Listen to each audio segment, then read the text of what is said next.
अस्सलामुअलैकुम of camera stories के एक न्यू एपिसोड के साथ मैं हूं Mazhar Malik. Thank you so much and love you so much अब सबके प्यार भरे फीडबैक का। मैंने कुछ अर्सा पहले आप लोगों से रिक्वेस्ट की थी कि जब मैं स्टोरी सुनाता हूं और आप लोग उसको डाउनलोड करके सुनते हैं तो उससे एक नुकसान ये होता है कि आपको पता है यूट्यूब पे जब कहानी चलती है तो उस पर एड्स भी चलती हैं तो उसी के पैसे आते होते हैं जो सिर्फ मेरी ज़ात के लिए नहीं होते। इससे जुड़े बहुत सारे लोग हैं जिनको मैं कोशिश करता हूं कि उन तक भी उनका हिस्सा पहुंचे।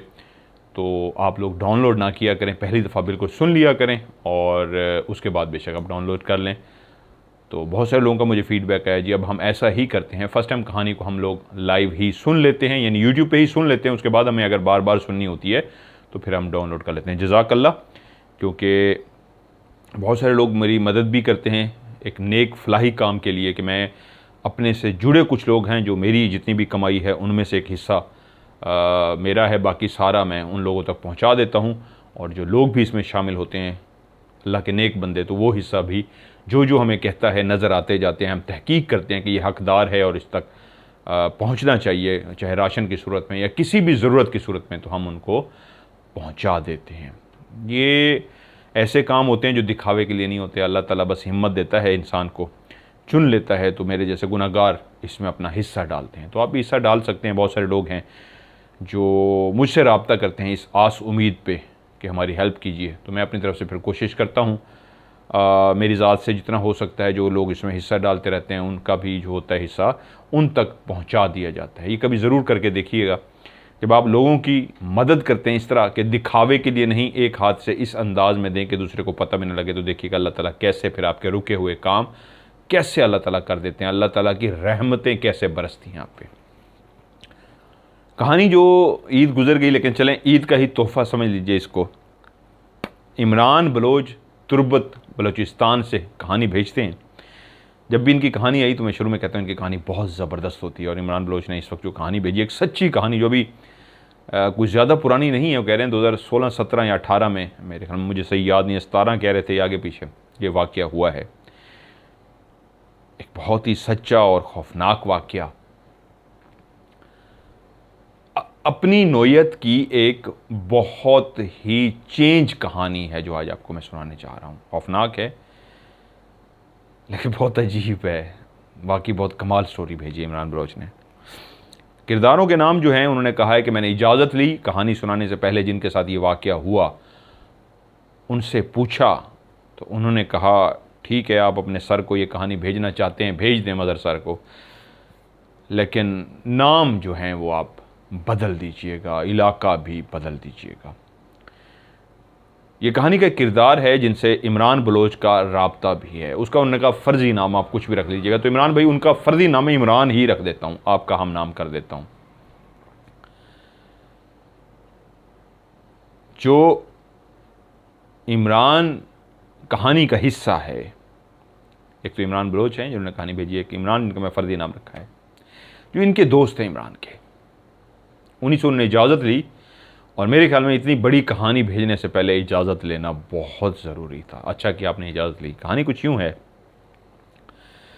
जिनका फ़र्ज़ी नाम मैंने इमरान रखा है। इमरान इलाका में आगे पीछे कर देता हूँ, मैं कुछ सिचुएशन ऐसी होती हैं क्योंकि मेरी स्टोरी में कुछ चीज़ें ऐसी होती हैं कि कोई, मैं जैसे कि एक मैंने शीशनाग की बात की तो इंडिया से बहुत सारे भाइयों ने कहा कि जी ये शीशनाग को, अपने कहा नहीं, मेरा मकसद सिर्फ कहानी सुनाना होता है, दिल आज़ारी नहीं। दिल आज़ारी पे मैं हाथ जोड़ के यूँ माफ़ी मांगता हूँ, मैं कभी किसी की दिल आज़ारी नहीं करूँगा। तो इसलिए फिर मैं कोशिश करता हूँ आगे पीछे कर दूँ, दिल आज़ारी ना हो। इस कहानी में भी कुछ उन्होंने कहा वो ऐसे करते थे, उसको मैं खुद से लफ्ज़ों में डाल लूँगा। इमरान बहुत ही नेक शख्स था, 5 वक्त नमाज पढ़ता था, अपनी रोज़ी रोटी करता था, पहाड़ों के उन सिलसिलों में रहता था जो चारों तरफ पहाड़ ही पहाड़ थे, सरसब्ज नहीं खुश्क पहाड़ जहाँ पे दरख्त भी नहीं होते, कहीं इक्का दुक्का आपको झाड़ियाँ छोटी मोटी नज़र आ जाती हैं, वरना पहाड़ ही पहाड़ है। कोह सुलेमान का एक सिलसिला है जो मेरे शहर राजनपुर से भी गुज़रता हुआ आगे तक बलूचिस्तान तक जाता है। ये बहुत खुश्क पहाड़ हैं। इन पहाड़ों पे मेरा भी विज़िट हुआ है कई दफ़ा। यहाँ पे पानी ढूंढना बहुत मुश्किल होता है और कहीं पे भी साया आपको मुयस्सर नहीं आता, कोई भी दरख्त ऐसा नहीं है जहाँ पे आप कह सके हाँ वहाँ पे दरख्त भी था। इमरान अपनी ज़िंदगी में जहाँ पे हक लाल की रोज़ी रोटी कमा रहा था, वहाँ पे वो भी उस कौम से ताल्लुक़ रखता है जिसका नाम बलोच है। बलोच बहुत ही गैरतमंद कौम होती है। रस्म व रिवाज, कबाइल सिस्टम ये हर कबीले में होते हैं, लेकिन बलोच कौम के बारे में ये है, ये बहुत ही मेहमान नवाज और बहुत ही गैरतमंद। चाहे कोई भी पनाह ले ले, चाहे दुश्मन क्यों ना घर में आके पनाह लेना चाहे, तो ये जान निछावर कर देते हैं। कमाल कौम है ये। उसी का ही एक दोस्त था जिसका नाम है फर्जी नाम रावल। अब रावल और इमरान थे तो बहुत अच्छे ज़बरदस्त दोस्त, लेकिन ये वही बात हो गई जैसे एक हर वक्त ऐसी एक्टिविटीज़ में इन्वॉल्व है, ऐसे कामों में इन्वॉल्व है जहाँ पे लड़ाई झगड़ा, बदमाशी, गुंडागर्दी, लेकिन दिल का साफ सच्चा खरा इंसान है, असूलों का पाबंद है। लेकिन वो एक काम करता है। वो काम क्या है? हर वक्त उसके कंधे पे एक असला, बंदूक लटकी हुई है। उसके नाम की, रावल नाम की दहशत है। ऐसी दहशत कि रावल ऐसा चेहरा बन चुका उन इलाकों का, पहाड़ों का, कि जहाँ पे रोड के ऊपर खड़ा हो जाए तो जो भी गाड़ी गुजरेगी, एक तो उसने ब्रेक लगानी ही लगानी है, और दूसरा फौरी तौर पे पैसे निकालने हैं और रावल को देने हैं। और दूसरी तरफ इमरान है जो 5 वक्त का नमाजी है, हक लाल की रोटी खाता है।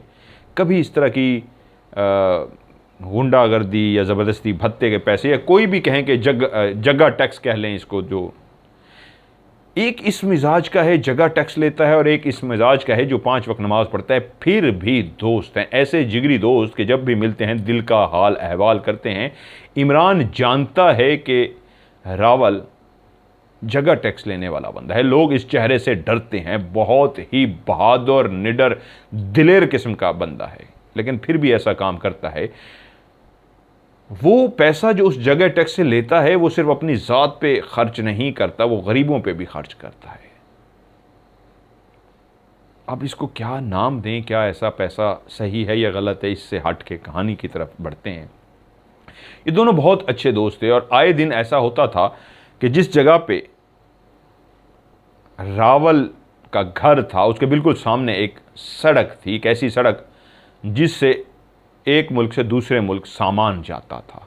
यहाँ पे मैं लफ्ज़ों का वो खेल खेल रहा हूँ कि मकसद दिल आज़ारी नहीं है। तो इस तरह का कोई जो काम होता था कि वो सिर्फ कानूनी नहीं था, जिस तरह का भी इसको कहें, तो वो वहीं पे जो भी गाड़ी गुज़रती थी उस गाड़ी को रुकना पड़ता था। रीज़न, उस सड़क के सामने रावल का घर था, और रावल एक ऐसा बहादुर, निडर, लड़ाका, गुंडा, बदमाश, रहम दिल, हर तरह की उसके आदात सामने खड़ा होता था, अपना चेहरा सिर्फ दिखाने के लिए कि मैं खड़ा हूं, मुझे रुके बगैर तुम आगे नहीं बढ़ सकते। हर गाड़ी आती, रुकती, उसको पैसा देती और चली जाती। ऐसा ही एक दिन था, रावल अपने घर से निकला, बंदूक उसने अपने लटकाई हुई थी। उसकी ख़ास पहचान ये थी, नीले कलर की उसकी गाड़ी थी। जिस तरह की उसकी गाड़ी थी, वो जहाँ पे रोड पे पहुँचता था तो गाड़ी को अपने घर के सामने इस अंदाज में लगा देता था कि आने वाली गाड़ी दूर से देख लेती थी। वो जो सड़क के दरमियान में इस तरह गाड़ी लगी है नीले रंग की, इसका मतलब है हमने गाड़ी को रोकना है, रास्ते में रावल खड़ा है और रावल को पैसे दिए बगैर हम आगे नहीं बढ़ सकते। हर गाड़ी रुकती और उसके खौफ और उसके डर की वजह से उसको सलाम करते, सलाम रावल भाई, रावल भाई, ये नजराना छोटा सा, पैसे देते, आगे चले जाते। अगली गाड़ी आती, वो रुकती, सलाम रावल भाई, पैसे देते, चले जाते। इसी तरह गाड़ियाँ चल रही थी कि एक गाड़ी बहुत ही तेज़ी के साथ आ रही थी और उस गाड़ी ने अपनी स्पीड कम नहीं की। जितनी भी गाड़ियाँ चल रही थी वो अपनी स्पीड कम कर रही थी, लेकिन एक वैसी गाड़ी आ रही थी दूर से कि उसने नीली गाड़ी को रोड के दरमियान में खड़े हुए देख भी लिया था, फिर भी वो स्पीड कम नहीं कर रही थी। एक ख़ास जगह थी जहाँ पे गाड़ियाँ खुद ब खुद स्पीड कम कर लेती थी, जिसका मतलब होता था कि हम रुकने लगे हैं। और उस गाड़ी ने जब अपनी स्पीड स्लो नहीं की, वो तेज़ी से ही आगे बढ़ने लगी, तो रावल अपनी जगह से खड़ा हो गया। क्या मतलब, ये गाड़ी नहीं रुकेगी? कौन है ये खबीस जो मुझे पैसे दिए बगैर यहाँ से गुजरना चाहता है? रावल अपनी जगह से उठा, उसने अपने कंधे पे लटकी हुई बंदूक हाथ में पकड़ी, कटक कटक करके लोड की। जो एक दफ़ा ट्रैगर दबाएं, दस दस दस दस दस दस। यूट्यूब पे इस तरह की चीज़ों के नाम लेना भी पाबंदी होती है, तो इसलिए समझ आया करें, मैं इसलिए क्लियर लफ्ज़ नहीं कहता। उसने अपनी बंदूक को रेडी किया और सीधा इस तरह तान के खड़ा हो गया उस गाड़ी की तरफ कि कौन है ये जालिम जो मेरे से डर नहीं रहा और रुकना नहीं चाहता, ऐसे गुजरना चाहता है। तो उस गाड़ी ने जैसे ही देखा एक शख्स हाथ में बंदूक लिए सामने खड़ा है, तो उसने गाड़ी को आहिस्ता करना शुरू कर दिया। और यहाँ तक कि जब वो रावल के करीब गाड़ी पहुँची तो उसने गाड़ी को ब्रेक लगा दी। बंद जो शीशा था उस गाड़ी का, वो शीशा नीचे हुआ और फौरी तौर पे पैसे हाथ में रख के उस शख्स ने कहा, रावल भाई ये ले लें। रावल की जैसे ही उस गाड़ी पे निगाह पड़ी तो उसने देखा अंदर दो खवातीन भी बैठी हुई हैं। एक शायद उसकी माँ थी और एक उसकी बेटी, एक लड़की बैठी हुई थी। रावल उन लोगों में से था जो खवातीन को देखते ही निगाहें नीचे कर लेता था। रावल जहाँ इंतहाई खूबसूरत था, दिलेर था, बहादुर था, वहाँ पे कदो कामत भी कयामत थी। ऐसा लंबा चौड़ा 6 फुट कद, ऊपर से सफ़ेद कलर, इंतहाई पुरकशिश खूबसूरत। जो भी देखता रावल को एक दफ़ा कहता यार बंदा खूबसूरत भी है, लंबा चौड़ा भी है, जीदार भी है, तमाम खूबियाँ हैं उसके अंदर। और वो जो अंदर गाड़ी में बैठी थी अपनी माँ के साथ, वो भी इतनी हसीनो जमील थी, इतनी हसीनो जमील थी कि बहुत कम लड़कियों के हिस्से में ऐसा कुदरती अल्लाह हुस्न देता है। कुदरत जिनको चेहरे पे वो तमाम मेकअप के जो लवाजमात होते हैं, पिंक गाल, गुलाबी गाल, होंठ गुलाबी, बड़ी बड़ी आँखें, वो सब नक्श जो एक खूबसूरत तरीन बनाते हैं चेहरे को, उसके अंदर मौजूद थी वो तमाम क्वालिटी। वो बहुत ही हसीन व जमील लड़की थी जिसका नाम है जरीना। जैसे ही शीशा नीचे हुआ तो जरीना की निगाह सामने खड़े हुए एक लंबे चौड़े शख्स पे पड़ी जो हाथ में बंदूक ताने इस तरह गाड़ी को रोकने का इशारा कर रहा था। वजीह शक्ल थी, बहुत ही खूबसूरत, लंबा चौड़ा, देखते ही वो दिल हार बैठी। रावल ने एक निगाह लड़की की तरफ, उसकी माँ की तरफ देखा, साथ ही नजरें झुका ली। और जैसे एहसास हुआ गाड़ी के अंदर खवातीन हैं तो कहा बस बस बस भाई, चलो चलो चलो, मुझे नहीं पता था इस गाड़ी में खवातीन बैठी हैं, जाओ जाओ जाओ जाओ। उसने कहा रावल भाई ये पैसे नहीं, कोई पैसे नहीं, जाओ जाओ जाओ यहाँ से जाओ। वो खवातीन का इतना एहतराम करता था। बाजिद दूसरी गाड़ी की वो जो शख्स था कि पैसे ले लो रावल भाई, उसने कहा जब औरतों को मैंने देख लिया, फैमिली बैठी है, तो मुझे माफ़ कर देना, मैंने गाड़ी को रोका, जाओ जाओ जाओ, और गाड़ी को रवाना कर दिया। रावल वहाँ रुका रहा, और भी गाड़ियाँ आती रहीं, उनसे वो पैसा इसी तरह लेता रहा। वक्त गुजरा, रावल भी इसी तरह अपनी ज़िंदगी गुजार रहा था कि कुछ दिनों के बाद रावल कहीं से आ रहा था अपनी उसी नीली गाड़ी में। वो जा रहा था, लेकिन पहाड़ों पे चलते हुए उसको शदीद प्यास लग रही थी। आज घर से निकलते हुए अपनी गाड़ी के अंदर उसने कोई पानी की बोतल भी नहीं रखी। गाड़ी छान मारी, कहीं से कोई गर्म ही बोतल निकल आए, लेकिन पानी की बोतल नहीं मिल रही थी। तब उसको एहसास हुआ कि मज़ीद अगर कुछ दूर तक मुझे पानी नज़र ना आया, ना मिला, तो मैं शायद इतना शदीद, आज गर्मी भी है और गला इतना खुश्क है मेरा कि मेरी बर्दाश्त से बाहर हो रहा है। अभी पानी आ जाता है, अभी पानी आ जाता है, लेकिन अभी तक पानी नहीं आया। अब मेरी आंखें बंद हो जाएगी, मैं बेहोश हो जाऊंगा। लेकिन उसके जहन में आया, हाँ फ़लाँ जगह पे एक कुआं है, वहाँ से मुझे पानी मिल सकता है। वो तेज़ी से गाड़ी चलाता हुआ कुएं के करीब इस अंदाज में गाड़ी की उसने ब्रेक लगाई कि गाड़ी को बंद तक नहीं किया, प्रॉपर साइड पे भी नहीं लगाया, हैंड ब्रेक खींची, दरवाज़ा खुला ही छोड़ दिया, ऐसा प्यासा था। ड्राइविंग सीट से उठा, दरवाज़ा बंद तक नहीं किया, भागता हुआ गया तो कुएं पे एक लड़की और एक छोटी बच्ची पानी भर रहे थे। कुएं के अंदर से वो जो बड़ा सा रस्से के साथ एक चमड़े की बंधी हुई छाछल कहते हैं क्या होती हैं, उससे बड़ी वाली लड़की ने एक बर्तन के अंदर पानी डाल रही थी। छोटी लड़की ने नीचे एक बर्तन रखा हुआ था, उसके अंदर बड़ी लड़की पानी डाल रही थी। पानी से प्यासा वो भागता हुआ इस अंदाज में गया और हाथ यूं जोड़ लिए, प्यासा जैसे पानी पीने के लिए हाथ का कटोरा बनाता है और आंखों ही आंखों में कहता है, डाल दो इसमें पानी, मैं बहुत प्यासा हूं, गला मेरा खुश्क है। जैसे ही वो करीब गया उसने यूं फौरन हाथ इस अंदाज में कर लिए, उसका चेहरा बताता था कि कितना प्यासा है ये शख्स, कि गाड़ी तरीके से भी लगा के नहीं आया, दरवाज़ा भी खुला छोड़ आया। उन दोनों लड़कियों ने भी देख लिया था। तो छोटी लड़की ने एक बर्तन उठाया और उसमें से पानी भर के हाथों के बने उस कटोरे पे पानी डालना शुरू कर दिया। वो प्यासा जल्दी जल्दी पानी पीना शुरू हो गया। थोड़ा ही उसने अभी पानी पिया था कि वो जो बड़ी वाली लड़की, उसने हाथ मार के वो कटोरा छोटी लड़की के हाथ से गिरा दिया और कहा, हम बदमाशों को पानी नहीं पिलाते, हम गुंडों को, रोड पे खड़े पैसे लेने वाले गुंडों को पानी नहीं पिलाते। तो एकदम उसने सर उठाया और सामने खड़ी जरीना, जिसको वो नहीं जानता था ये जरीना है, ये वही लड़की थी जो एक दफ़ा गाड़ी उसने रोकी थी और उसने कहा था जाओ जाओ इसमें ख़वातीन है, ये वही लड़की थी जरीना। और तभी कह रही थी हम गुंडों को पानी नहीं मिलाते। और उसने जैसे ही हाथ से फेंका उस बर्तन को, तो उसने यूं हाथ जुड़े हुए कटोरे की हालत में, और उसने चेहरे की तरफ देखा जरीना के और कहा, तुम औरत हो कि ये काम कर रही हो, तुमने पानी को पीछे कर दिया। वो इतना इस बात पे हैरान रह गया कि मैं एक बलोच खानदान से हूं और ये भी एक बलोच खानदान से है, ये पानी के ऊपर इस तरह कर रही है। क्योंकि ये जो कौम है ये बहुत इज्जत देने वाली, मेहमान नवाज, और जब प्यासा इनके पास चल के आए तो ये जान देने वाले लोग हैं। वो हैरान था ये लड़की ने किया क्या है, हम तो वो कौम है, ये भी इसी कौम से है, पानी के ऊपर ये किया, प्यासे को पानी नहीं पिलाया और गिरा दिया। और बोल पड़ा कि क्या बात की है तुमने, तुम बलोच हो के ये बात कर रही हो, प्यासे को पानी नहीं पिलाती हो, किस कौम से हो तुम। उसको धचका लग गया था इस बात पे कि ये लड़की ने क्या हरकत की है। लड़की फिर बोलना शुरू हो गई, हाँ मुझे पता है तुम गुंडा लेने हैं, तुम रोडों पे खड़े होकर लोगों से गुंडागर्दी करते हो, पैसे लेते हो, तो मैं नहीं पिलाती ऐसे लोगों को पानी। उसने कहा वो जो भी मैं करता हूं, मैं प्यासा हूं, मैं चल के आया हूं तुम्हारे पास, और जो चल के आया बलोच उसको पानी पिलाते हैं, तुमने पानी नहीं पिलाया, उफ है तुम पे। गुस्से से वो चला गया।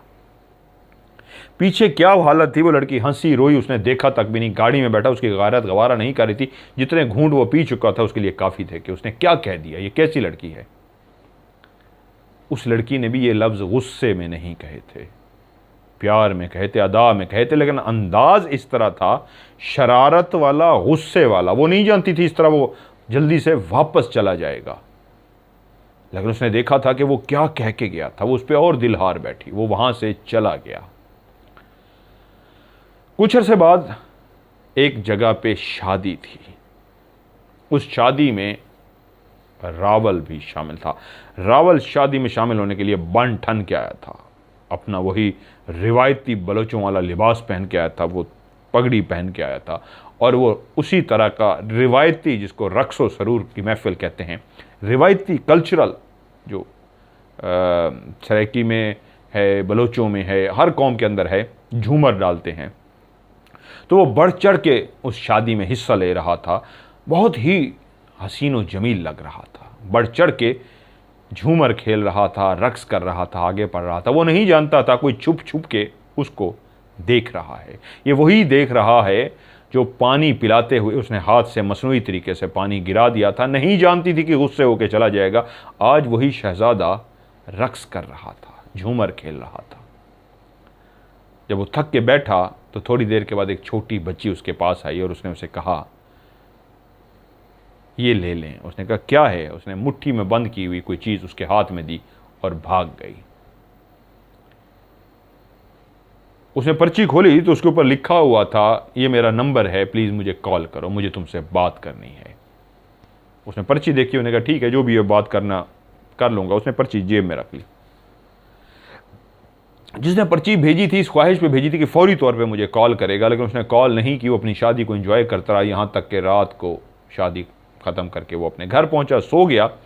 अगले दिन शाम को उसको याद आया, जेब में उसने हाथ डाला, उसने कहा यार ये पर्ची किसने दी थी, किसी बच्ची ने दी थी, कौन है? उसने नंबर देखा और नंबर मिला लिया। आगे एक हेलो की आवाज आई। रावल बोला कौन बोल रहा है? उसने कहा मैं जरीना बात कर रही हूं, मुझसे क्या काम है? उसने कहा मुझे तुम्हारा नाम नहीं पता, लेकिन तुम वही गुंडे हो ना जो रोडों पे खड़े होके लोगों से पैसे मांगता है। मैंने माफ़ी मांगनी है तुमसे, मैंने शरारत में उस दिन पानी को गिराया था, मैं भी उसी कौम से हूं। तुमने तो मेरी तरफ देखा भी नहीं। दुनिया तो एक दफ़ा मुझे देखती है तो फिर देखती ही रह जाती है, आंखें झपकना भूल जाती है। तुम कैसे इंसान हो? तुमने मुझे देखा तक भी नहीं। मैंने शरारत से वो पानी गिराया था कि तुम मुझे देखोगे और मेरी शरारत को समझ सकोगे, मेरी आंखों में तुम्हें समझ आ जाएगा क्या मोहब्बत है, क्या शरारत है। लेकिन तुमने मुझे देखना भी गवारा नहीं किया। मैंने माफ़ी मांगने के लिए फ़ोन किया है। फौरी बोला ठीक है, मैंने तुम्हें माफ़ किया। उसके बाद ये एक ऐसा मोड़ आया कि दोनों के दरमियान बातों का सिलसिला शुरू हो गया। और फिर ऐसा शुरू हुआ कि कुछ अरसे के बाद अब रावल और जरीना ने एक दूसरे को बाकायदा देखा। जरीना तो देख चुकी थी, दिल तभी हार चुकी थी। रावल ने अब आंखें उठा के इजाज़त मिली थी उस लड़की की तरफ से, हाँ तुम मुझे देख सकते हो, मैं भी तुम्हें इजाज़त देती हूँ, क्योंकि वो औरत की बहुत रिस्पेक्ट करता था। इस बार जो उसने इजाज़त दी और एक जगह पे उसने दूर से देखा तो देखता ही रह गया। पहले शर्म व हया की वजह से जिस लड़की को नहीं देखा था वो वाकई ऐसी थी जो एक दफ़ा देखता आंखें झपकना भूल जाता था। और यूं ये बातें मोहब्बतों में ऐसी बदली कि एक दिन जरीना ने कहा रावल बचपन में ही मेरा एक कज़न है जिसके साथ मेरी मंगनी कर दी गई थी, उसी के साथ मेरी शादी होनी है, लेकिन मैं वो शादी नहीं करना चाहती। पहले ही दिन तुम्हें देखते ही दिल हार बैठी हूँ, तुमसे मोहब्बत करती हूँ। क्या तुम्हें मुझसे मोहब्बत है? रावल ने कहा हाँ मुझे भी तुमसे मोहब्बत है। उसने कहा मेरे घर रिश्ता भेजो। रावल ने जरीना के घर में रिश्ता भेजा तो उसके घर वालों ने इनकार कर दिया। कुछ और लोग जो मुअज़्ज़िज़ीन थे उनको इकट्ठा किया और उनको रिक्वेस्ट की कि हम मुअज़्ज़िज़ लोग हैं और मैं चाहता हूँ आप लोग रिश्ता लेके जाएं। वो लोग रिश्ता लेके गए तो उन्होंने अच्छा खासा सुना के भेजा कि गुंडे से हम शादी करेंगे, उस भत्ता लेने वाले से शादी करेंगे, फलां से शादी करेंगे, हमें ये रिश्ता कबूल नहीं है। उन्होंने बड़ा मिन्नत तरला की, लेकिन वो नहीं माने। उन्होंने कहा हमने नहीं अपनी शादी को, बेटी को इसकी साथ शादी करनी। जितनी भी मिन्नतें कर ली उन्होंने इनकार कर दिया। तीसरी दफ़ा फिर से उसने कोशिश की, अब बड़े बड़े मुअज़्ज़िज़ लोगों को बीच में डाला कि इनके होते हुए इनकार की गुंजाइश नहीं होगी। वो भी इस उम्मीद से गए कि हम गए हैं, हमारे मुंह को, हम मुअज़्ज़िज़ इलाके के हैं, बड़े नाम हैं, मोतबर हैं, इनकार नहीं होगा। उनको भी उन्होंने इज़्ज़त से कहा कि हुजूर आप आए, आपका आना सर आंखों पे, लेकिन ऐसे गुंडे को, ऐसे जगह टैक्स लेने वाले को हम बेटी का रिश्ता नहीं दे सकते। वैसे भी उसकी बचपन में शादी हो चुकी है, हम नहीं कर सकते। उन्होंने बहुत समझाया, बहुत कोशिश की, कर लो, ये है वो है। उन्होंने कहा नहीं, हमने नहीं करनी। तीसरी दफ़ा भी शादी से इनकार हो गया। और जब उन्होंने आके बताया कि नहीं वो नहीं मान रहे, इनकार हो गया, तो 2 दिन के बाद जरीना ने कहा क्या तुम मुझसे मिल सकते हो? उसने कहा हाँ खैरियत है, क्या हुआ? उसने कहा कितना मुझसे प्यार करते हो? उसने कहा बहुत ज़्यादा। उसने कहा मेरी खातिर क्या कर सकते हो? उसने कहा क्या चाहती हो? उसने कहा जान दे सकते हो? उसने कहा हाँ ले भी सकता हूँ, जान दे भी सकता हूँ। तो उसने कहा ठीक है, फिर मुझे वो शादी नहीं करनी, मुझे जीना मरना तुम्हारे साथ है, जितने दिन भी जीऊँगी तुम्हारे साथ, मरूँगी तुम्हारे साथ। क्या तुम ऐसा कर सकते हो? उसने कहा मैं कर सकता हूँ। मैंने एक जो तरीका था, रिश्ता 3 दफ़ा भेजा, इनकार कर दिया, अब बोलो मुझसे क्या चाहती हो? उसने कहा 2 दिन बाद मैं तुम्हें फ़लाँ जगह पे मिलूंगी और घर से खुदा हाफिज़ करके आऊँगी, जो मेरे ज़रूरत का सामान है वो साथ ले आऊँगी। हमें यहाँ नहीं रहना है, यहाँ से दूर चले जाना है, इतना दूर कि हम अब दोनों अपनी ज़िंदगी गुजार सकें। रावल की तरफ से कुछ सेकंड्स के लिए खामोशी हो गई तो जरीना बोली डर गए? रावल बोला अरे पगली,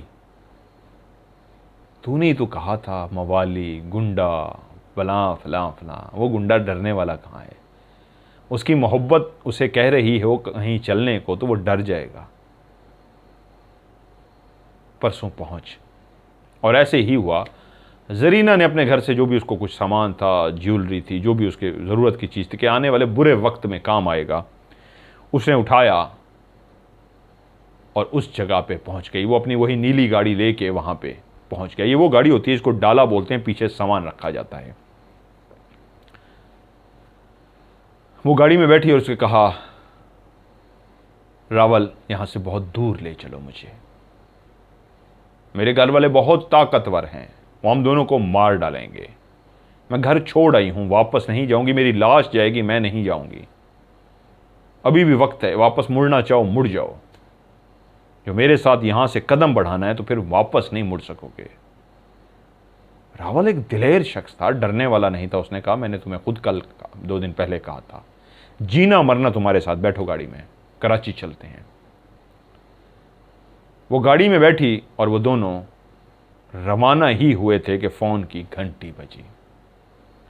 वो जो छोटी कज़न थी जरीना की, वो बोल रही थी, उसने कहा, तुम लोग कराची की तरफ मत जाना, उनको पता लग गया है, सामान का भी पता लग गया है कि तुम सामान लेके चली गई, उनको अंदाज़ा हो गया, कराची की तरफ मत जाना, क्योंकि तुम्हें घर से निकले हुए 2-3 घंटे हो गए हैं। पहले पहले वो कराची वाली बसों को ट्रेस करेंगे, सीधा उसी तरफ जाएंगे, उनको पता लग जाएगा कि तुम घर से भागी हो, क्योंकि ज्वेलरी भी गायब है, सामान भी गायब है, तुम्हारे कपड़े भी गायब हैं, तो पता लग गया कि ये घर से भाग गई है। तो ये कराची वाली बसों की तरफ जाएंगे। कराची की तरफ ना जाना, अभी कोशिश करो इर्द गिर्द किसी भी जगह पे जो करीबी जगह है वहां पे छुप जाओ। जब हालात बेहतर होंगे उसके बाद कराची की तरफ निकल जाना, अभी ना जाना, अभी वो तुम्हें ढूंढ लेंगे और मार डालेंगे। जरीना ने यह बात रावल से कही तो रावल ने कहा, हाँ बात ये ठीक है, अगर उनको पता लग गया है तो वो कराची के रस्तों को रोकेंगे, हर बस को चेक करेंगे। ओके, हम सीधा, मेरा एक दोस्त है उसके घर चलते हैं। गाड़ी उसने घुमाई, पहाड़ी रास्तों से होता हुआ अपने दोस्त की तरफ जा रहा था। वो दोनों जो शादी करने वाले थे, अभी तक इतना फासला था कि हाथों में हाथ तक नहीं डाल सके थे। वो दोनों जानते थे, रावल स्पेशली, कि मैं बलोच कौम से हूँ, ये उस वक्त मेरी जब बीवी हो जाएगी, मेरे निकाह में आ जाएगी, तब मैं इसके हाथ को भी छू सकूंगा, जब तक ये मेरे निकाह में नहीं आती मैं इसको उंगली तक नहीं टच कर सकता। और जब वो एक कच्चे घर के सामने रुके, पहाड़ों के बीच में जो बना हुआ था, और उसने हारन दिया, तो बाहर जो शख्स निकला, ये वही इमरान था जो 5 वक्त का नमाजी लेकिन उसका जिगरी यार था। इमरान ने देखा रावल आया है एक खूबसूरत, इंतहाई खूबसूरत लड़की के साथ। लड़की भी नीचे उतरी, दुआ सलाम के बाद पूछा, सब खैरियत? उसने कहा, हाँ यार, मुझे तेरे घर में पनाह चाहिए, ये तेरी होने वाली भाभी है, मैंने इसके साथ शादी करनी है, इसके घर वाले हमें ढूंढना शुरू हो गए हैं और हमें छुपने के लिए तेरा ही घर मिला है, क्या हमें यहाँ पे पनाह मिल सकती है? वो जो 5 वक्त का नमाजी था कभी भी ऐसा काम ना करता, लेकिन वो भी एक बलोच कौम से था, और जब कोई घर आ जाए पनाह मांगे तो ये जान भी देने वाले हैं। उसने कहा, ये कैसी बात कर रहे हो, ये तुम्हारा ही घर है, सीधा अंदर आओ। और जरीना की तरफ मुखातिब हुआ, मेरी भाभी, आप मेरी बेगम साहिबा के पास चलिए। वो शादीशुदा शख्स था, इमरान। दोनों अंदर हुए और उसने अपनी बेगम से कहा, ये हमारी होने वाली भाभी हैं, ये आपके साथ रहेंगी, जब तक मौलवी का इंतज़ाम नहीं होता, जब तक इन दोनों का निकाह नहीं हो जाता, ये आपके साथ ही रहेंगी। बस मेरा काम है जल्दी से मौलवी का एहतमाम करना और इनकी शादी कर लेना। तकरीबन 8 दिन तक मौलवी का एहतमाम किया जाता रहा। 8 दिन तक मौलवी का बंदोबस्त नहीं हो सका, लेकिन उन 8 दिनों में जरीना और रावल आमने सामने ज़रूर बैठे। ऐसे नहीं कि बैठ ही गए, ऐसे जैसे मंगेतर कोई होता है, दूर दूर से एक दूसरे को देख सकता है, सामने बैठ नहीं सकता। उस घर में भी जहाँ पे कोई उनको पूछने वाला नहीं था क्यों बैठे हो, लेकिन वो उस घर में भी इस अंदाज में रह रहे थे कि जरीना पहले जो उससे कभी मिल लेती थी, अब बाकायदा तौर पे शर्मा के गुजरती, पर्दा करती थी उस अंदाज में, कभी मैं मंगेतर हूँ, जब निकाह हो जाएगा फिर तुम्हारे सामने आऊँगी। तो वो 2 कमरों का घर था, कच्चे कमरे बने हुए थे, बड़ा सा एक सहन था जो इमरान और उसकी बीवी जिस कमरे में रहते थे उसी कमरे में ही जरीना का रहने का बंदोबस्त किया गया। और अब इमरान दूसरे कमरे में अपने दोस्त रावल के साथ सोता था और पहले कमरे में इमरान की बीवी और जरीना सोते थे कि जब तक निकाह नहीं होगा ये दोनों अलग रहेंगे। बहुत कोशिश के बावजूद 8 दिन तक जब मौलवी का एहतमाम ना हुआ तो जो करीबी दोस्त थे रावल के, उनको पता लगा कि रावल के पीछे लोग लगे हुए हैं। उनको पता लग गया है कि रावल ने ही रिश्ता भेजा था और हमने 3 दफ़ा इनकार किया, इसलिए रावल ही लड़की को लेके भागा है। तो उनको पता लगा एक जरगा बैठा है, 28 लोग जिसमें शामिल थे। उन 28 लोगों ने एक जुमला बोला है, जब तक रावल और जरीना को ढूंढ के हम मार नहीं देते तब तक हमारी बीवियां हमारे ऊपर हराम हैं, और अगर हमने रावल और जरीना को ना मारा तो समझो हमारी बीवियों को तलाक। वो कहते हैं बलोच कौम का सबसे खौफनाक, सबसे बुरी तरीन गाली ये होती है कि बलोच कौम में वो कहते हैं कि अगर हम ये ना काम कर सके तो समझो हमारी बीवियों को तलाक हो गई। ये बहुत बड़ी गाली समझा जाता है, यानी अहद करना, कसम करना, या मैं करके रहूंगा या समझो मेरी बीवी को तलाक। इससे बड़ी खौफनाक गाली नहीं होती या कसम नहीं होती जो बलोच कौम कसम उठाती है। तो उनके दोस्तों ने कहा, रावल को बताया कि वो 28 लोग हैं जिन्होंने ये कसम दे दी है कि हमने रावल को ना ढूंढा तो हमारी बीवियों को तलाक। वो ये कसम उठा चुके हैं। अब जब तक वो तुम दोनों को मार नहीं देंगे वो सुकून से नहीं बैठेंगे। कहाँ हो तुम? हम हिफाजत के लिए आ रहे हैं।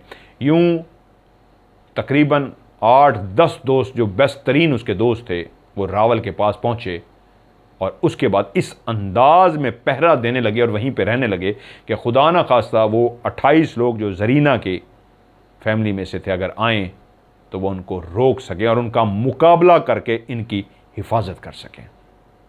अब कुछ लड़के बिल्कुल घर के सामने एक पहाड़ की जो चोटी बनी हुई थी उसके ऊपर 5-6 लड़के चले जाते।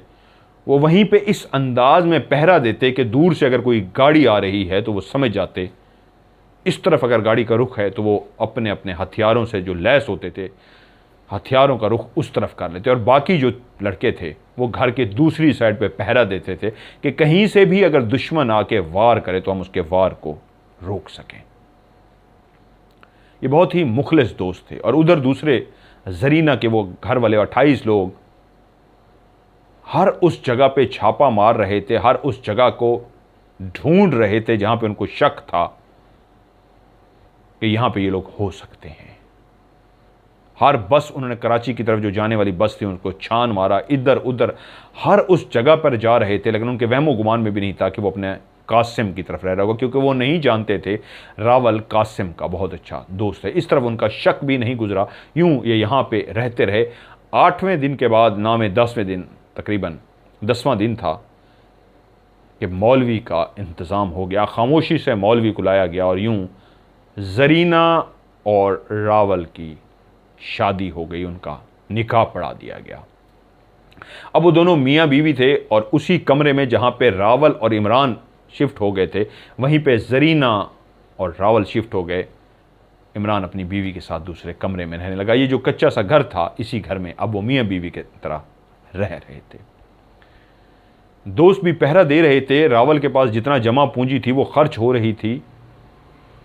वो जो दोस्त पहरा देने के लिए आए थे उनके लिए भी खाने का एहतमाम किया जा रहा था। यूं वक्त का पता ही नहीं लगा। तकरीबन 1 महीना और 10 दिन हो गए थे। पैसे ख़त्म हो गए। बीवी के पास तो जरीना के पास पैसे थे, ज्वेलरी भी थी, काफ़ी सामान था, लेकिन रावल एक गैरतमंद शख्स था, बहादुर भी था, निडर भी था, डरने वालों में से नहीं था। वो कैसे हो सकता था कि वो बीवी से कहता कि मेरे पास पैसे ख़त्म हो गए, मुझे पैसे दो। अब एक ही हल था, वो उसी तरह लौट के जाए, उसी तरह सड़क पे खड़ा हो और खड़ा हो के उसी तरह गाड़ियों को रोक के उनसे पैसा ले सके।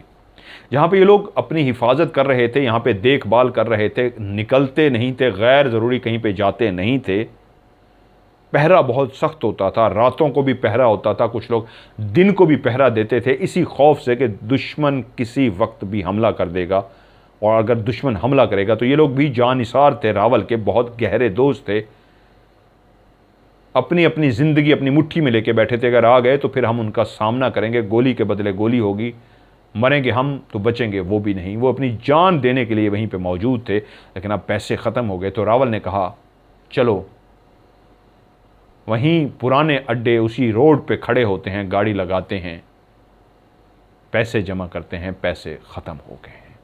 दोस्तों ने कहा ठीक है। वो लोग रवाना हुए और उसी ही जगह पर जहाँ पे रावल की गाड़ी लगती थी और जहाँ पे पहली दफ़ा रावल ने जरीना की गाड़ी को रोका था, शीशा नीचे हुआ था, औरतों को देख के कहा था जाओ जाओ जाओ, यहाँ पे रुको मत, यहाँ पे ख़वातीन जहाँ पे होती हैं रावल नहीं रोकता। आज उसी जगह पे दोबारा वो मौजूद था। सामने रावल आके तो खड़ा नहीं हुआ, जिस तरह हमेशा खड़ा होता था अपनी बंदूक लेके और अपनी गाड़ी सामने खड़ी कर देता था। आज वो साइड पे बैठा हुआ था, वो नहीं चाहता था सामने आए, लेकिन एक बात वो भूल गया था, उसकी गाड़ी लगी हुई है। गाड़ियां आ रही थी, रुकती थीं, पैसे देती चली जाती, और एक गाड़ी ऐसी भी आई जिसके अंदर बैठे हुए शख्स ने दूर से रावल की गाड़ी को देख लिया और वो चौंक गया, ये तो रावल की गाड़ी है। और ये उन्हीं रिश्तेदारों में से था जिन्होंने कसम उठाई थी कि अगर जब तक हम इनको मारेंगे नहीं, हमारी बीवियां हम पे हराम, हमारी बीवियों को तलाक। उन्हीं में से कसम उठाए हुए ये शख्स था। और जब उसने देखा ये रावल की गाड़ी है, उसने कहा अच्छा तो इसका मतलब है ये इधर ही है, अभी कराची नहीं गया, यहाँ पे ही है। तो साथ ही उसकी निगाह उसके दोस्त कासिम पे भी पड़ गई। और जब उसने कासिम को देखा वो उसके साथ बात कर रहा है तो वो फ़ौरन समझ गया, कासिम कह रहा हूँ, इमरान को उसने देखा तो फ़ौरन समझ गया ये तो वही है इमरान, इसका मतलब है ये दोस्त हैं। अच्छा इसका मतलब हमने इमरान का घर तो अभी तक नहीं छाना, इसका मतलब है ये इमरान के घर में छुपा हुआ है। कड़ी से कड़ी मिलती जा रही थी और उसको सब समझ आ गया। उन्होंने भी पैसे दिए और वहाँ से गुजर गए। पहुँचते ही उसने कहा तैयार हो जाओ, मैंने खोज लगा लिया है वो कहाँ पे हैं। उन्होंने कहा कहाँ पे? उसने कहा वो एक उसका दोस्त है इमरान, मुझे यकीन है वो वहाँ पे छुपे हुए हैं। उन्होंने कहा इसका पता लगाते हैं। उन्होंने 3-4 ख़वातीन जो थीं मांगने वाली उनको तैयार किया, सारी बात समझा दी और बता दिया ऐसे ऐसे ये है, ये लड़की है और ये है, आप लोगों ने मांगने के बहाने जाना है। और औरतें हों, औरतें घरों में अंदर जाके मांगती हैं और ज़रा पता करके आओ वो हैं या नहीं हैं। वो 3-4 औरतों में से 2 औरतें आगे थीं, 2 पीछे हिफाजत के लिए। इस अंदाज में था जैसे ये ग्रुप है मुख्तलिफ घरों में मांग रहा है। पहले 2 औरतें घर के अंदर दाखिल हुईं और उन्होंने मांगा और उन्होंने देख लिया कि वहाँ पे जरीना मौजूद है। और वो जैसे निकली तो हुलिया बदले दूसरी औरतें भी पहुँच गईं। उन्होंने कहा हमारी कुछ और हम लोग, उन्होंने कहा अभी तो वो लेके गए हैं 2 औरतें। उन्होंने कहा वो भी अपना मांगती हैं, हम अपना मांगती हैं। उन्होंने भी मांगा और उन्होंने भी देख लिया जरीना और रावल इसी घर में हैं। ये चारों वहाँ पहुँची, उन्होंने बता दिया हाँ जी आपका शक बिल्कुल सही निकला है, वो उसी घर में पनाह लिए हुए हैं जो कच्चा सा 2 कमरों का घर है। ना सिर्फ उन्होंने उनको देखना था बल्कि पूरे घर के नक्शे को भी समझ के आना था कि अगर हमला करना पड़े तो घर का नक्शा क्या है। उन्होंने कहा लेकिन ये भी हमें पता लगा है कि वो अकेले नहीं हैं। हम जब घूम के गई हैं तो ऊपर चोटी पे भी कुछ लड़के पहरा देते हैं और नीचे भी कुछ घर की बैक वाली साइड पे हम मांगने के लिए जा रहे थे तो बंदे थे। हमने उनसे पूछा था कि आगे कोई घर है, तो उन्होंने कहा नहीं आगे कोई घर नहीं है। तो उनके हाथों में भी असला था और जो 2 ऊपर गई थी उन्होंने भी देखा था उनके हाथ में असला था। ना करो, ये वही हैं जो नज़र नहीं आते। उन्होंने कहा इसका मतलब है वो भी असले से लैस हैं, तो बस तैयारी करो, अब हमें वहाँ पे उन लोगों ने फैसला किया हमला करना है। अब इधर काफ़ी दिन हो गए थे। उसी दिन रावल ने उन सबको बुलाया जो घर के पीछे वाली साइड पे भी कुछ लड़के थे और जो ऊपर पहाड़ की चोटी पे पहरा देते थे। उनको कहा बस बहुत हो गया यार, तुम मेरी वजह से फंसे हुए हो, ना कुछ काम कर रहे हो ना कुछ, सारा दिन ऐसे बोर होते रहते हो, बैठे रहते हो, बस जाओ तुम लोग, अब मुझे किसी हिफाजत की ज़रूरत नहीं है, मैं अपनी हिफाजत कर लूँगा। उन्होंने कहा क्या हो गया रावल, तेरा दिमाग ठीक है, हम तुझे छोड़ के नहीं जा सकते। उसने कहा मैं कह जो रहा हूँ जाओ, अब मुझे तुम लोगों की ज़रूरत नहीं है, बस अपने काम करो। बहस बढ़ती बढ़ती इतनी बढ़ गई कि अब रावल को बुरा लग रहा था कि वो उसकी वजह से पाबंद हो गए हैं। रावल इतना गुस्से में आ गया, कहता मैं तुम्हें कह रहा हूँ निकलो यहाँ से, नहीं तो मारूंगा मैं तुम्हें, निकलो यहाँ से। उन्होंने कहा नहीं निकलते, मार तू हमें। तो उसने बेल्ट वो जो पहना हुआ था जिसके साथ गोलियाँ लगी होती हैं, पिस्तौल लगा होता है, पूरा एक बेल्ट पट्टा सा होता है, कहते हैं वो निकाल के उसने मारा उनको बकायदा, इतना मारा कि बस निकलो। वो समझ गए कि यार ये लड़ने के मूड में काम गलत हो जाएगा। तो उन्होंने कहा ठीक है यार, हम जा तो रहे हैं लेकिन ये कह के जा रहे हैं अपना ख्याल रखें, हम तुम्हें इस तरह अकेला छोड़ के जा रहे हैं। वो लोग रवाना हो गए और अगले ही दिन तकरीबन कोई 70 के करीब बंदा, 60-70 के करीब बंदा, नहीं 70 नहीं, 58, 58, 60 के करीब, 58-60 के करीब बंदा असले से लैस होकर रवाना हुआ इमरान के घर की तरफ। वो लोग रात को पहुंचे। अब रात को कोई भी पहरा नहीं था। वो चोटियों पे बैठे होते तो वो देख लेते रात को गाड़ियां आ रही हैं, इसी तरफ आ रही हैं। वो रोज़ रात को बैठ के देखते भी यही थे कि गाड़ियों का काफ़िला अगर इस तरफ आए तो वो समझ जाएंगे कि गाड़ियों का काफ़िला है, तो इधर क्या करने आ रहा है। इधर तो एक गाड़ी भी आए तो शक गुजरता। तो वहाँ क्योंकि देखने वाला कोई नहीं था तो वो गाड़ियाँ आराम से चलती हुई एक जगह पर आके रुक गई। उन्होंने पूरे घर को घेर लिया इस अंदाज में, जो दरवाजे वाली साइड थी उस साइड पे वो लोग खड़े हो गए। ये रात का टाइम था। घर के अंदर जरीना और रावल भी सोए हुए थे और साथ वाले कमरे में इमरान और उसकी बीवी सो रहे थे। एक खामोशी भरी रात थी।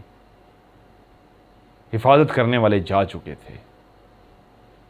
दो प्रेमी भी सो रहे थे और उनका मुहाफिज, उनका दोस्त भी सो रहा था, अल्लाह के सुपुर्द किए।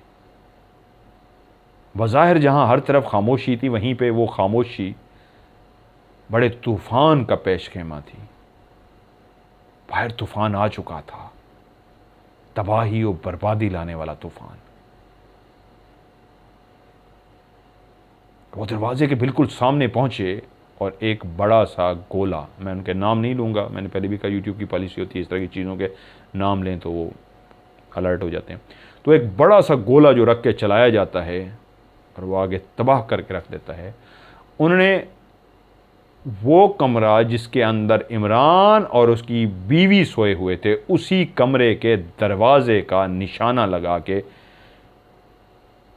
इशारा मिलने का इंतज़ार कर रहे थे कि उधर से यस का इशारा हो तो इधर से गोला दाग दें। उधर अपनी अपनी चारपाइयों पे दोनों अपनी अपनी बंदूकें, वो बंदूकें जो एक घोड़ा दबाने पे दर दर दर दर दर दर करके निकालती हैं, उसके पास भी रखी हुई थी, उसके पास भी रखी थी। और अपने घर से साथ में छोटा पिस्तौल जरीना भी लेके आई थी। वो भी अपनी चारपाई पे तकिए के नीचे पिस्तौल रख के सोती थी। उस रात की खामोशी में पहली आवाज़ इतनी भयानक थी। वो जो गोला था इस ज़ोर से मारा गया कि वो जो कच्चे कमरे का वो लकड़ी का दरवाज़ा था उसको उड़ाता हुआ, अब इतनी उसमें होती इतनी ताकत होती और तबाही मचा देता है वो गोला कि वो दरवाजे को लगा, दरवाज़ा उड़ता हुआ सामने वाली कच्ची जो दीवार थी मोटी सी, उसको जाके ज़ोर से लगा और पूरे कमरे के अंदर धुआं ही धुआं भर गया। मट्टी कहाँ कहाँ से टूटी थी, उस कच्चे कमरे की दीवार कहाँ कहाँ से टूटी थी, वो जो दरवाज़ा उड़ता हुआ गया था वो कितनी मट्टी उड़ाता हुआ ले गया था। पूरा कमरा गिरदो गुबार से इस तरह भर गया था जैसे अंदर आंधी तूफान आ गया हो और सारी मट्टी अंदर कमरे में फेंक दी गई हो। लेकिन उससे भी बड़ी वो आवाज़ थी जो उस गोले को दागने पे पैदा हुई थी। और वो जो गोला आके लगा था, कितनी बड़ी आवाज़ पैदा हुई थी और दरवाज़ा उड़ता हुआ गया था। वो दोनों मियाँ बीवी, और उधर भी सोए दोनों मियाँ बीवी जाग गए थे। बिस्तर पे सोया इमरान, जिसके कमरे में ये गोला दागा गया था, जिसका दरवाज़ा जाके सामने वाली दीवार को लगा गया, वो उसकी चारपाई उसके सामने नहीं थी। अगर उसकी चारपाई भी सामने होती उसी दरवाजे के, तो वो भी शायद उसी गोले के साथ जाकर दीवार पे लगता और उसके बाद टुकड़े टुकड़े हो जाता। दोनों मियाँ बीवी की चारपाई, इमरान और उसकी बीवी एक इस दीवार के साथ था, एक इस दीवार के साथ लेटी थी, इसलिए वो दरवाज़ा उड़ता हुआ सामने जाके लगा। फौरी तौर पे वो अपनी बंदूक को ढूंढने की कोशिश कर रहा था, लेकिन इतनी ज़ोर से ये मामला हुआ था, बंदूक कहाँ जा गिरी थी, वो कहाँ पड़ा था, कुछ समझ नहीं आ रही थी। वो कहाँ से जा रहे थे मियाँ बीवी, इतनी मट्टी उड़ रही थी उनके अंदर। और दूसरी तरफ सोया रावल जाग चुका था, इस आवाज़ को सुन चुका था जो साथ वाले कमरे में क़यामत बरपा हुई थी। फौरी तौर पर उसने अपनी बंदूक उठाई और उसके बाद उसने गोलियाँ चलानी शुरू कर दी। वो मुसलसल गोलियां चला रहा था। अब बाहर वाले भी गोला दागने के बाद मुसलसल गोलियां चला रहे थे। रात के इस पहर दूर दूर तक पहाड़ गोलियों से गूंज रहे थे। तर तर तर तर तर तर तर तर की एक आवाज़ थी जो दोनों तरफ इतनी ज़ोरों शोर से जारी थी, किसी को कुछ भी नहीं पता था। उस रात की तारीकी में एक रोशनी थी जो गोली से निकलने वाली रोशनी थी, जो दूर से उड़ती उड़ती जाके ठा ठा ठा की आवाज़ें पैदा किए दोनों तरफ से गोलियां बरस रही थीं। कुछ भी समझ नहीं आ रही थी क्या हो रहा है, सिवाय तड़तड़ाहट थी, गोलियों की बरसात थी जो दोनों तरफ से जारी थी। इस कच्चे घर को चारों तरफ से घेरे वो तमाम शख्स जो इर्द गिर्द मौजूद थे, जिनके हाथों में बंदूकें थीं, वो गोलियां बरसा रहे थे। और अंदर दो शख्स सिर्फ इमरान और रावल थे जो उनकी गोलियों का जवाब देते हुए गोलियां बरसा रहे थे। इमरान भी बहादुर शख्स था और रावल तो था ही जीदार बंदा। अभी तक जो बाहर गोलियां बरसा रहे थे उनके 5-6 लोगों को गोलियां लग चुकी थीं, लेकिन रावल और इमरान अभी तक महफूज थे। लेकिन कब तक? वो जो रात को रोशनी पैदा करते हुए शां की आवाज़ के साथ गुजर रही थी और उसके बरसने से जब कोई गोलियां चलाता था तर तर तर तर तर तर तर की आवाज़ आती थी, तो एक के बाद एक, एक के बाद एक, एक के बाद एक जब गोलियां चल रही थीं तो बंदूकों की नालियों से भी आग के शोले बरस रहे थे और रात की तारीकी में आग बरसाती हुई गोलियां दोनों तरफ आ जा रही थीं। उस कच्चे घर की दरो दीवार पे पविस्त हो रही थीं और वो जो चला रहे थे वो निशाना ताक ताक के जिस सिमत से गोली आ रही थी वहीं पे बरसा रहे थे। गोलियां चलाते चलाते रावल इंतहा का जज्बाती हो गया कि वो उनको बुरा भला कह रहा था और कह रहा था, ना मर्द के बच्चों, ना मर्द हो तुम लोग, मर्द के बच्चे हो तो सामने आके लड़ो मुझसे, छुप के वार क्यों करते हो, सामने आके वार करो। और उसके बाद वो गोली चलाता और उनको फिर कोई ललकारता और गोली चलाता। वहीं पे ललकारते ललकारते जज्बाती होते होते जो धड़ाधड़ गोलियां चला रहा था, उनको मार रहा था, वो दरवाजे के बिल्कुल दरमियान में आके खड़ा हो गया। जैसे ही दरवाजे के दरमियान में खड़ा हुआ तो फिर जोर से उसने ललकारा, ओ फलां के बच्चे हो, मां का दूध पिया है तो लड़ो, आके मेरे सामने आके लड़ो मुझसे, मैं देखो तुम्हारा हशर क्या करता हूं। और गोलियां चलाने लगा। वो नहीं जानता था कि सामने एक और शख्स हाथ में एक वही बड़ा सा गोला लिए जो पहले जिससे दरवाज़ा उड़ाया था, उसी तरह का एक और हाथ में गोला लिए मारने के लिए तैयार खड़ा है। और जैसे ही वो ललकार के गोलियां चलाना शुरू हुआ तो एक सीधा रात की तारीकी में एक ज़ोरदार आवाज़ के साथ, खामोशी को गूंजती आवाज़ में तेजी के साथ आता हुआ रावल के करीब पहुंचा और रावल की दोनों टांगों को चीथड़े उड़ाते हुए आगे बढ़ गया। उस गोले ने रावल की दोनों टांगें उड़ा के रख दी थी, उसका नीचे वाला हिस्सा पूरा उड़ गया था और वो उसी के साथ, गोले के साथ जोरदार तरीके से दीवार में जाके लगा और जमीन पे गिरा, बेहोश हो गया। वो हिलजुल नहीं रहा था,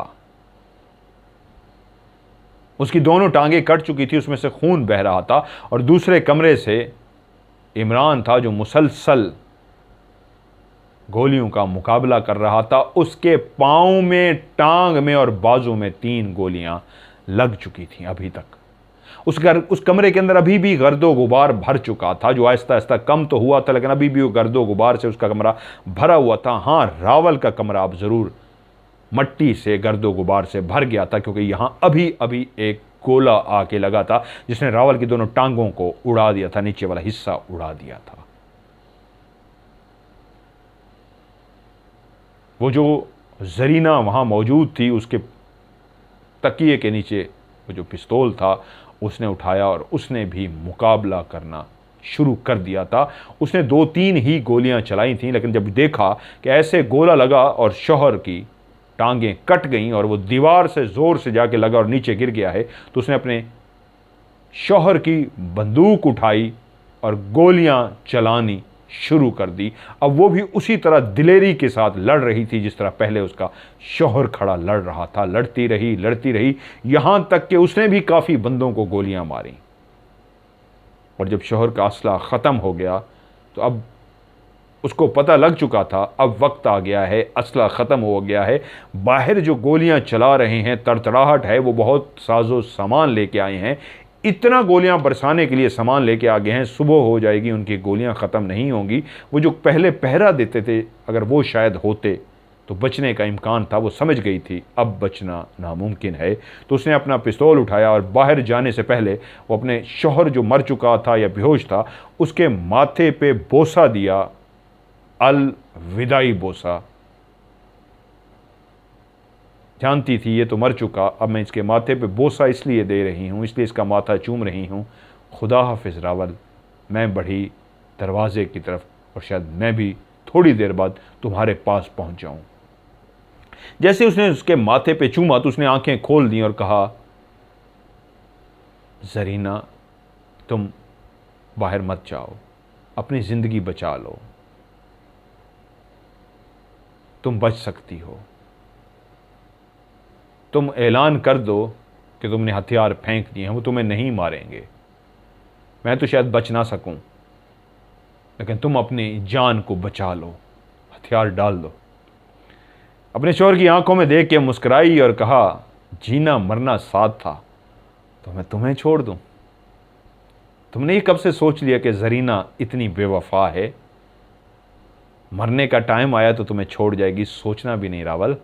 जीऊंगी तुम्हारे साथ, मरूंगी तुम्हारे साथ। उसने अपने पिस्तौल में देखा 3 गोलियां बाकी थी।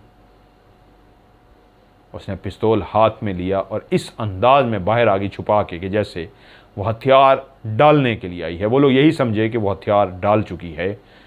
ये वो जान चुके थे कि रावल को गोले ने उड़ा दिया है और दूसरी तरफ भी अब कोई गोली नहीं चल रही थी। काफ़ी देर हो गई थी। या तो इमरान मर चुका था या वो भी बेहोश था। उसकी बीवी को भी गोलियां लग चुकी थी।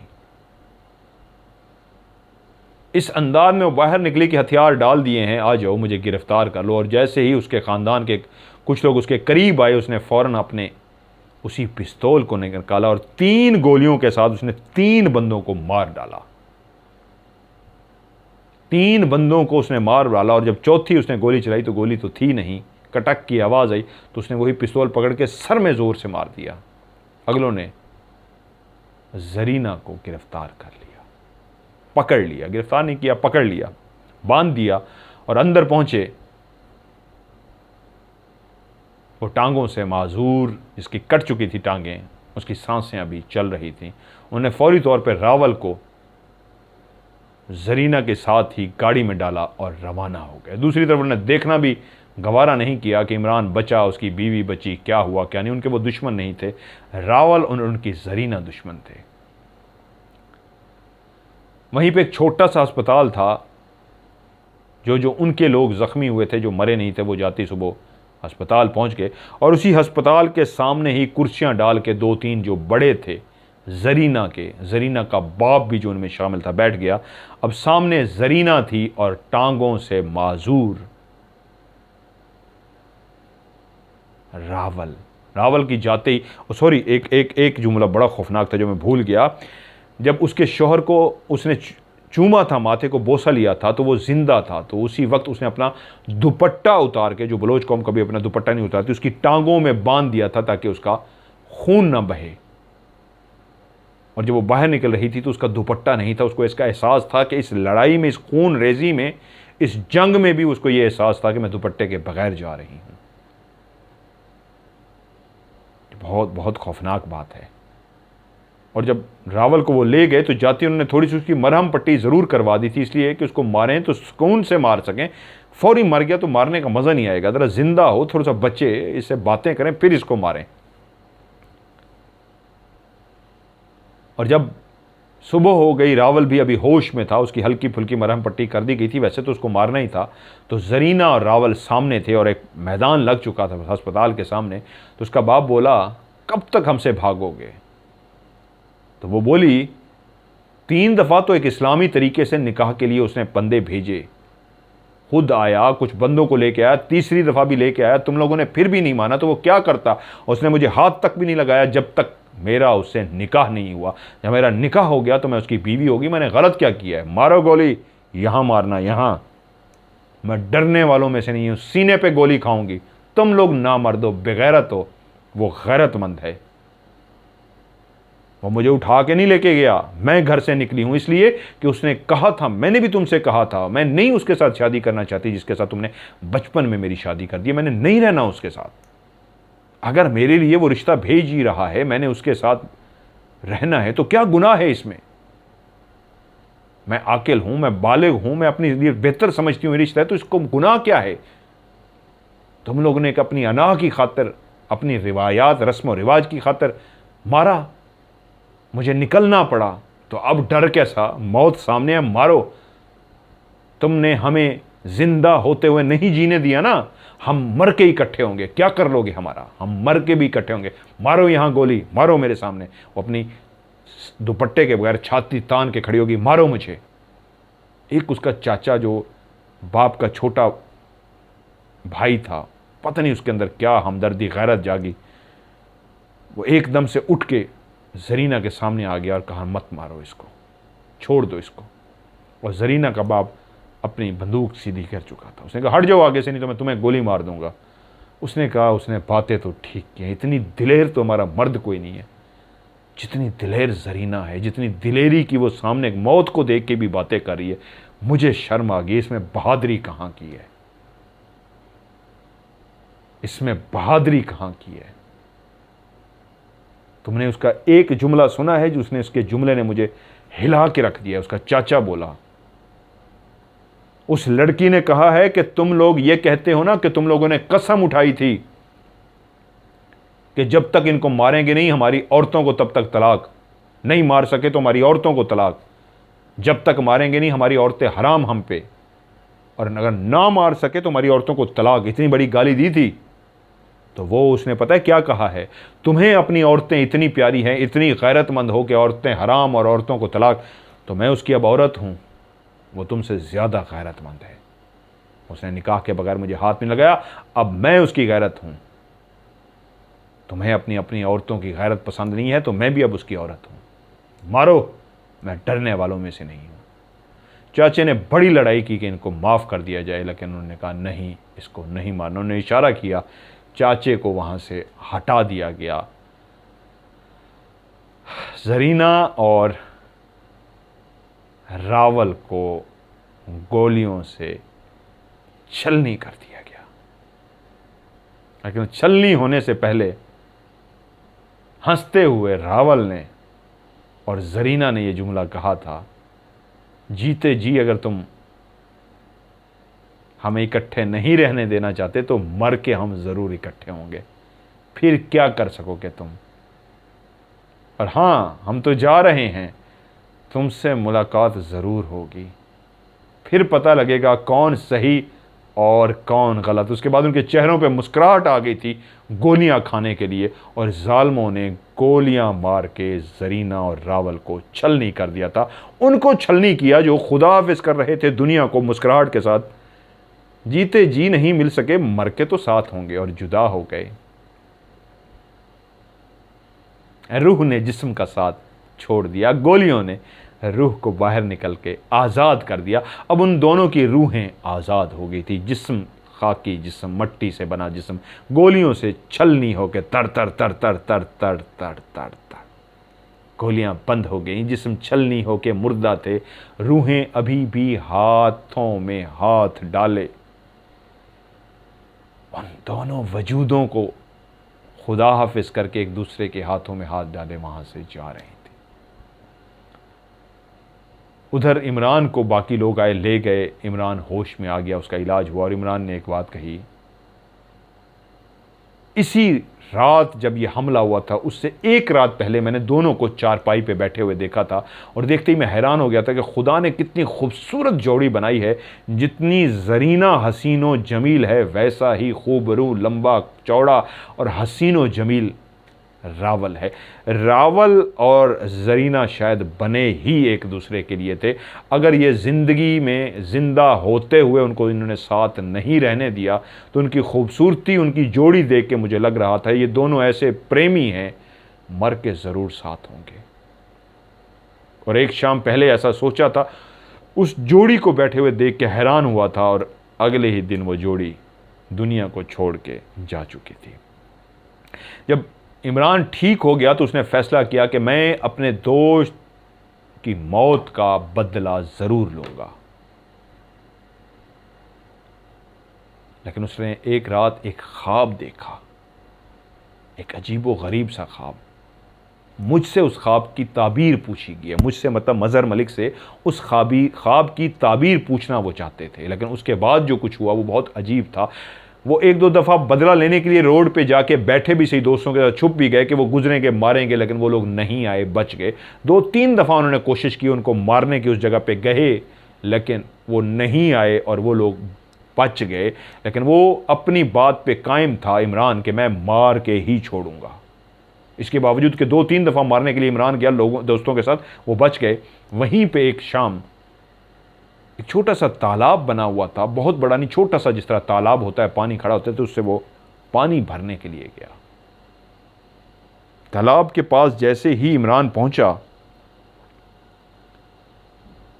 वो तालाब के अंदर पानी भरने के लिए उसने जैसे ही बर्तन डाला तो उसको आवाज़ आई जैसे किसने उसको मुतवज्जो किया। उसने अपनी आंखें उठाई तो वो ये देख के हैरान रह गया कि बिल्कुल तालाब जो छोटा सा ही था उसके दूसरे कोने पे जरीना और रावल खड़े थे, सफ़ेद कलर के कपड़े पहने हुए। उसने सफ़ेद शलवार कमीज़ और उसने भी सफ़ेद का शलवार कमीज़ पहनी हुई थी। इंतहाई खूबसूरत लग रहे थे।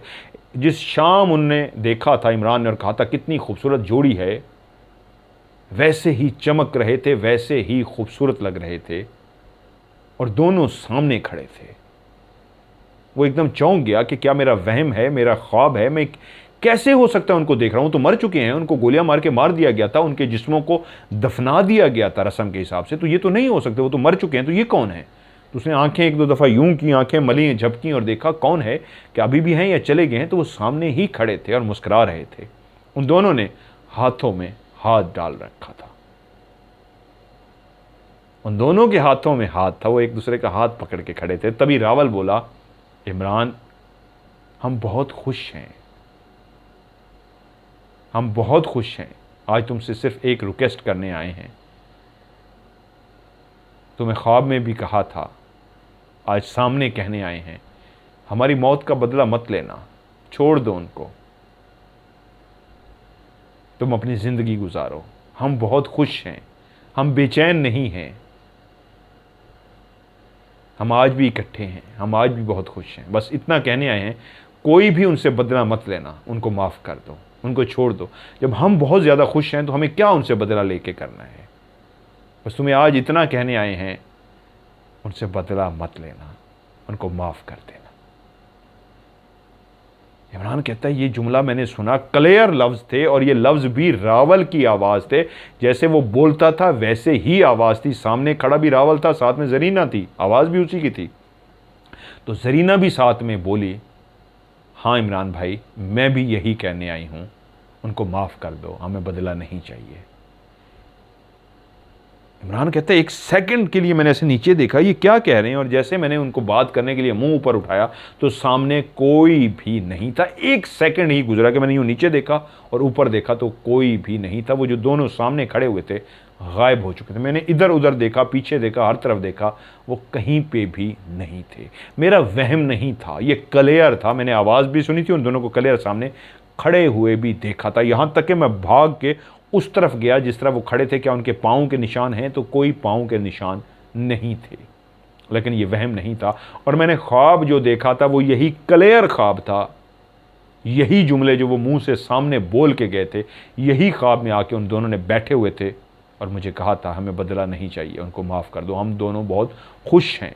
लेकिन मैंने फिर भी बदले के लिए गया था, मैंने उसको ख्वाब समझा था और बदले के लिए गया था, लेकिन वो मिले नहीं थे, बच गए थे। लेकिन जब वो सामने आके कह गए तो मैं हैरान रह गया कि ये क्या है। और अब वो मुझसे सवाल पूछ रहे हैं। इमरान बलोच जिन्होंने कहानी भेजी है, मैंने उसका दोस्त का नाम भी फर्जी इमरान रख दिया, तो वो कह रहे हैं मेरा दोस्त है वो इमरान बलोच जिन्होंने कहानी भेजी है, वो कह रहे हैं वो जो कमर कह दें, कमर है जो बदला लेने के लिए गया और जिसने तालाब के सामने देखा, तो कमर कहता है मज़हर साहब से ये पूछ के बताना वो दोनों कौन थे। उसने इजाज़त दी है क्योंकि वो दोनों तो किरदार मर चुके हैं, जरीना और रावल, अब बचा वही जिसका नाम मैंने फर्जी इमरान रखा, कमर कह लें बेशक। तो कमर से उसने इजाज़त ली है, जिसने मुझे स्टोरी भेजी कि क्या मैं आपकी कहानी भेज दूँ, सच्ची कहानी है। उसने कहा ठीक है, तुम अपने सर को भेजना चाहते हो भेज दो, लेकिन किरदार फ़र्जी रख लेना, नाम फ़र्जी रख लेना, जगह भी फ़र्जी कर लेना, बाकी ये 2017 की सच्ची कहानी है, सुना दो। और उनसे पूछ के भी देना वो जो ख्वाब देखा वो क्या था, और वो जो दोनों तालाब के किनारे आए थे क्या वो वही थे, उनकी रूहें थीं, उनकी आत्माएं थीं, उनका हमजाद था, कौन था। ये सवाल मुझे ज़रूर पूछ के दो। तो स्टोरी के एंड में भी इस सवाल का जवाब भी मैं देता जाता हूँ। इंसान की रूहों के बारे में कहा जाता है मज़हब के ऊपर तमाम के अकायद वैसे ही हैं जैसे मेरे ही हैं, तमाम रूहें आलम में बरज़ख में चली जाती हैं, कोई भी रूह नहीं रुकती। अब ये देखना सामने जो मौजूद है उसी का रंग और रूप है, उसी की डिटो कापी है, उसी का हुलिया है, वो हमजाद होता है और रूह नहीं। लेकिन बहुत सारी रूहों के बारे में कहा जाता है अल्लाह बेहतर जानता है, एक राय कायम कर रहा हूँ, हतमी राय नहीं। रूहें भी जो अचानक हादसा या मौत या जिस तरह का ये वाक़या हुआ है, जिस तरह हो गई हैं, तो ऐसी रूहें भी रुकती हैं कुछ टाइम के लिए, मंजिल मकसूद की तरफ नहीं जाती, रुकती हैं कुछ टाइम के लिए, फिर चली जाती हैं। रूहें भी, उनके बारे में कॉन्सेप्ट है। हमजाद तो दुनिया में रहता है, तो उन्होंने जो देखा वो सच देखा है, या तो वो उनका हमजाद था या हो सकता है वो उनकी हमजाद तो हो सकता है 100% हो, लेकिन वो वहम नहीं था, वो सच था। या वो उनका हमजाद थे दोनों के, या वो रूह जो रुकी थी इस काम के लिए कि वो सुकून चाहती हैं और वो नहीं चाहती कि फिर कोई खून खराबा हो, कुछ हो, बताने आई थी वो हम खुश हों। तो जो इस तरह की रूहें होती हैं वो बेचैन होती हैं इस दुनिया पे, अभी जा नहीं सकी होती हैं, उनका कोई ना कोई मकसद होता है, जैसे मकसद पूरा होता है वो चली जाती हैं। तो उनका भी शायद मकसद था पैगाम देना इमरान को कि वो रुक जाए, लड़ाई ना करे, और उसके बाद वो जाना चाहते थे। तो हो सकता है उन रूहों ने पैगाम के बाद वो वहाँ से चली गई हों आलम बरज़ख में। लेकिन जब रूहें बेचैन होती हैं, हादसाती मौत, खौफनाक मौत, कोई इस तरह की मौत होती है, तो रूहें रुकी होती हैं। बच्चा है, बीवी है, बेटा है, कुछ भी वो मकसद पूरा कर रही होती हैं, जैसे वो मकसद पूरा होती है तो वो भी आलम बरज़ख में चली जाती हैं। हो सकती हैं वो दोनों की रूहें हों इस पैगाम के लिए रुकी हों कि बस अब इस लड़ाई को रोक दो, मज़ीद खून खराबा नहीं होना चाहिए। वो जो मैसेज दिया कि उनको माफ़ कर दो, शायद इसी मैसेज को देने के लिए कि माफ़ कर दो वो रुकी थी, मैसेज पूरा किया तो वो दोनों रूहें आलम बरज़ख में चली गईं। या फिर हो सकता है वो दोनों के हमजाद हों जो ये पैगाम दे के गए हैं। तो आपको इमरान साहब जो इस वक्त ज़िंदा हैं, जो बदला लेने की नीयत से थे, अब आपको मेरे ये रिक्वेस्ट है हाथ जोड़ के, वो उस पैगाम को हकीकत समझिए और माफ़ कर दीजिए। जब वो आपको कह गए हैं कि बस माफ़ कीजिए, हम खुश हैं, हमें बदला नहीं लेना और आप अपनी ज़िंदगी गुजारो, तो इसको ख़त्म कीजिए, आप बदला मत लीजिए और अपनी ज़िंदगी गुजारिए। अल्लाह के काम है, अल्लाह बेहतर जानता है, हर चीज़ की सज़ा और जज़ा है जो अल्लाह ताला ने देनी है। जब वो खुश हैं और आपको कहते हैं माफ़ कर दें, तो फिर आपको भी माफ़ कर देना चाहिए। इसमें भी कोई बेहतरी होगी, चाहे वो हमजाद ने पैगाम दिया है या चाहे उन रूहों ने पैगाम दिया है, उसको मान लीजिए और भूल जाइए दुश्मनी को।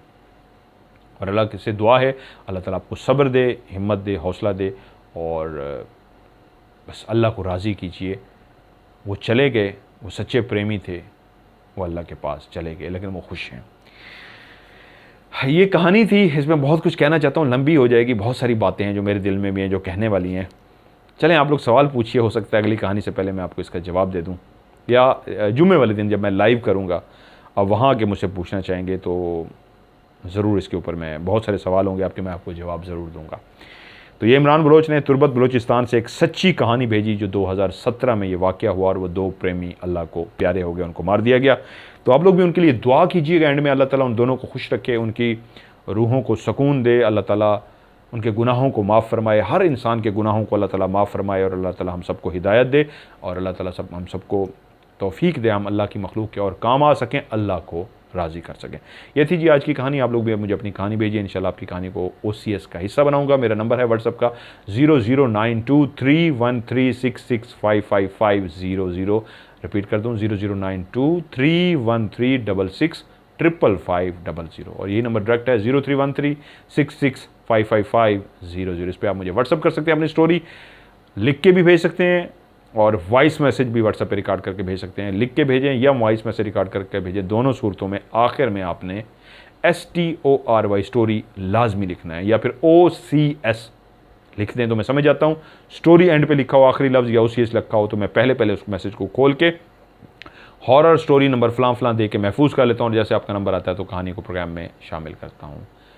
तो आज की OCS से मज़हर मलिक को दीजिए इजाज़त। अपना ढेर सारा ख्याल रखिएगा। खुदा हाफिज़।